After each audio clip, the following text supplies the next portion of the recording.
కొత్త బిచ్చగాడు పొద్దరగడు అన్నట్లు ఈ మధ్య మా ఆయనకి కొత్త కొత్త కోరికలు బాగా ఎక్కువయ్యాయి. కోరికలు అన్నానని మరీ బ్యాడ్ గా థింక్ చేసి కామెంట్ చేయకండి. జస్ట్ ఫుడ్ లో మాత్రమే కొత్తదనం కోరుకుంటున్నారు. లాస్ట్ టైం మేము బయటకు వెళ్ళినప్పుడు చిట్టుముచ్చాల పులావ్ ఫస్ట్ టైం తిన్నారనమాట. అప్పటి నుంచి ఇంట్లో చేస్తున్న బిర్యానీలు అయితే అస్సలు నచ్చడం లేదంట. ఈ వీక్ ఎలా అయినా సరే చిట్టుముచ్చాల పులావ్ చేయమని పట్టుపట్టారు.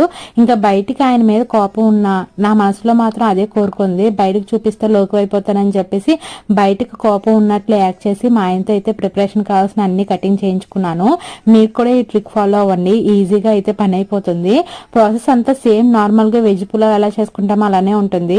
కాకపోతే చిట్టుముచ్చాల రైస్ ఏంటంటే చాలా గట్టిగా ఉంటాయండి. దీన్ని 1 టైం మాత్రమే వాష్ చేసి 1.5 అవర్ అయితే సోక్ చేయాలి. అలానే గ్లాస్ కి వచ్చేసి 1.5 గ్లాస్ వాటర్ అయితే పోసుకొని కుక్ చేసుకోవాలి.